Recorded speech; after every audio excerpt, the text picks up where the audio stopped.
సకాలంలో గ్రామాల్లో బస్సులు రావడం లేదని షాద్నగర్ పట్టణంలోని కాలేజీ విద్యార్థులు షాద్నగర్ ముఖ్య కూడలిలో మెలుపు ధర్నాకు దిగారు. ఏఐఎస్ఎఫ్ ఎస్ఎఫ్ఐ ఆధ్వర్యంలో వందల మంది విద్యార్థులు రోడ్డుపై బైఠాయించారు. వెంటనే గ్రామాల్లో బస్సులు సకాలంలో వచ్చేట్లు చూడాలని ఎన్నోసార్లు ఆర్టీసీ ఎండీకు సమస్య గురించి తెలియజేశామని, అయినా ఇప్పటి వరకు ఎలాంటి చర్యలు తీసుకోలేదన్నారు. ఇప్పటికైనా బస్సులు సరైన సమయంలో వచ్చేట్లు చూడాలని, లేకపోతే రాష్ట్ర వ్యాప్తంగా ధర్నాలు చేపడతామని అన్నారు. ఇందులో విద్యార్థులు, ఎస్ఎఫ్ఐ, ఏఐఎస్ఎఫ్ నాయకులు పాల్గొన్నారు. రంగారెడ్డి జిల్లా ఉపాధ్యక్షుని ఈరోజు షాద్నగర్ ముఖ్య కూడలిలో విద్యార్థులను అందరినీ సమీకరించి ప్రోగ్రాం చేయడానికి గల ముఖ్య కారణం ఏంటంటే, గ్రామాల్లోకి 2019 వరకు గ్రామానికి ఒక బస్సు ఉండేది. కానీ తర్వాత చూసుకున్నట్టయితే గ్రామానికి బస్సులు లేక విద్యార్థులు అనేక ఇబ్బందులు ఎదుర్కొన్నటువంటి పరిస్థితి మనం షాద్నగర్ పట్టణంలో చూస్తూ ఉన్నాం. ఒక షాద్నగర్ పట్టణంలోనే కాదు, రాష్ట్ర వ్యాప్తంగా బస్సుల కొరత ఉన్నది. కాబట్టి ఇది రాష్ట్ర ప్రభుత్వం వెంటనే స్పందించాలి. విద్యార్థులు ఎవరైతే ఉన్నారో, పేద విద్యార్థులు కానివ్వండి, మెజారిటీగా చదువుకున్నటువంటి విద్యార్థులకు టైంకి బస్సులు రాక విద్యార్థులు చాలా ఇబ్బందులు పడుతున్నటువంటి పరిస్థితి మనం చూస్తూ ఉన్నాం. కాబట్టి రాష్ట్ర ప్రభుత్వం ఒకటే మేము ఎస్ఐపైగా చెప్తా ఉన్నాం. రాష్ట్ర ప్రభుత్వం ఏదైతే విద్యార్థుల కోసం, విద్యార్థుల ప్రాణత్యాగాల మీద తెలంగాణ ఏర్పడ్డదని మనం చెప్తా ఉన్నాం. విద్యార్థులు లేదే రాష్ట్ర ప్రభుత్వం లేదు. విద్యార్థుల కోసం ఉద్యోగాలు ఇస్తామని చెప్పి మమ్మల్ని మోసం చేసి ఈ రాష్ట్ర ప్రభుత్వం గద్దెనెక్కి ఏలుతా ఉన్నది. కానీ ఈరోజు విద్యార్థులు రోడ్ ఎక్కినా పట్టించుకున్నటువంటి పరిస్థితి ఈ ప్రభుత్వాలు ఉన్నది. కాబట్టి ప్రభుత్వాన్ని మేము ప్రశ్నిస్తూ ఉన్నాం. ఈరోజు ఎవరైతే ఈ విద్యార్థులు కూడి ఈ షాద్నగర్ ముఖ్య కూడలిలో ధర్నా చేస్తున్నారో, ఒక్కొక్క విద్యార్థిగా మేము లీడర్గా మేము మాట్లాడాల్సింది ఒకటే ఏంటంటే, ఇక్కడ ఉన్నటువంటి ప్రతి ఊరికి మీరు బస్సులు నడపాలి. అక్కడ ఉన్నటువంటి విద్యార్థులకు మీరు సమయానుకూలంగా బస్సులు నడపాలి. ఇప్పటి వరకు డిపో మేనేజర్ గారికి చాలాసార్లు వినతి పత్రాలు ఇచ్చినాం, అయినా స్పందించకపోవడం సిగ్గుచేటు. ఉన్నతాధికారులు ఇప్పటికైనా దిగివచ్చి విద్యార్థులకు న్యాయం చేయకపోతే పెద్ద ఎత్తున ఉద్యమాన్ని తీసుకుంటాం. రాష్ట్ర వ్యాప్తంగా విద్యార్థి ఉద్యమాన్ని లేపుతాం. ఈ విధంగా అమలు చేసేంత వరకు ఎస్ఎఫ్ఐగా పోరాటాలు కొనసాగిస్తూనే ఉంటామని చెప్పి మీడియా ముఖంగా మేము ప్రశ్నిస్తూ ఉన్నాం. అరెస్టులతో ఉద్యమాన్ని ఆపలేరు. ఇంకా ఎంత అయినా సరే ఈ ఉద్యమాన్ని ఆపే వరకు, ఈ ఉద్యమం సమస్య పరిష్కారం అయ్యేంత వరకు మేము పోరాటం ఇలాగే కొనసాగిస్తాం. విద్యార్థుల పక్షాన ఎస్ఎఫ్ఐగా చావు వరకు పోరాడతామని చెప్పి రాష్ట్ర ప్రభుత్వాన్ని మేము డిమాండ్ చేస్తూ ఉన్నాం. ఈ అవకాశం ఇచ్చినందుకు మిత్ర వర్గాలకు, అలాగే విద్యార్థి ఉద్యమాలందరికీ పేరు పేరున విప్లవ వందనాలు.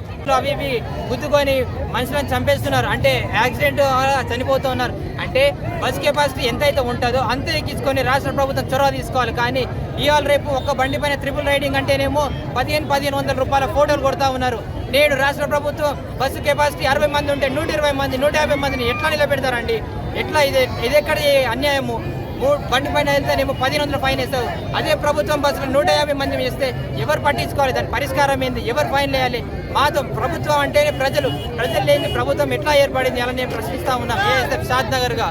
కాబట్టి ఏంటంటే, ఈ ఫ్రీ బస్ పెట్టిర్రు, సరే ఓకే, మేము దానికి అబ్జెక్షన్ లేదు. అలాగే ఫ్రీ బస్ కంటే ముందు ఏదో పేద విద్యార్థులు చదువుతున్నారో కేజీ నుంచి పీజీ వరకు ఉచిత విద్య ఇవ్వాలి. అలాగే ప్రతి ఒక్కరికి బస్ పాసులు అనేది అమ్మాయిలకు అబ్బాయిలకు అనేది తేడా లేకుండా ప్రతి ఒక్కరికి స్కాలర్షిప్లు కావచ్చు, ఫీజు రియంబర్స్మెంట్ కావచ్చు, బస్ పాసులు కానీ ఫ్రీగా ప్రొవైడ్ చేయాలని చెప్పేసి ఏఎస్ఎఫ్ షాద్నగర్గా డిమాండ్ చేస్తూ ఉన్నాము.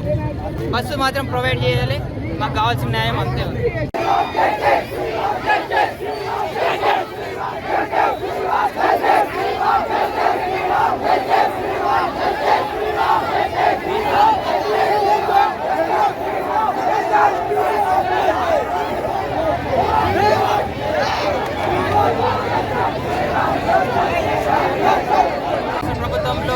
నేడు తెలంగాణ రాష్ట్రాన్ని పరిపాలిస్తున్న కాంగ్రెస్ ప్రభుత్వం ఏదైతే ఉందో, అది ఎన్నికల కంటే ముందు 6 గ్యారంటీలతో ప్రజలకు చైతన్యం చేయడం జరిగింది.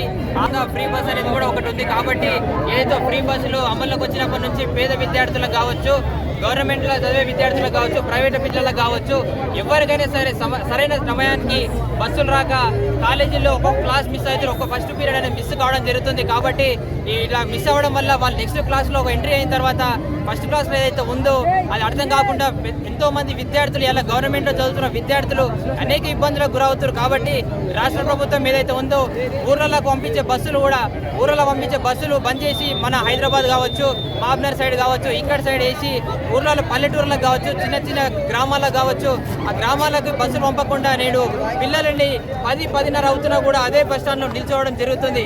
కాబట్టి ఈ రాష్ట్ర ప్రభుత్వం ఏదైతే రేవంత్ రెడ్డి గారు ఉన్నారో, రేవంత్ రెడ్డి గారు ఒకటే విజ్ఞప్తి చేస్తూ ఉన్నాము, ఏదైతే ఫ్రీ బస్ అని చెప్పి అమలు చేసిరో అంతే అధికారంతో మీరు అనేక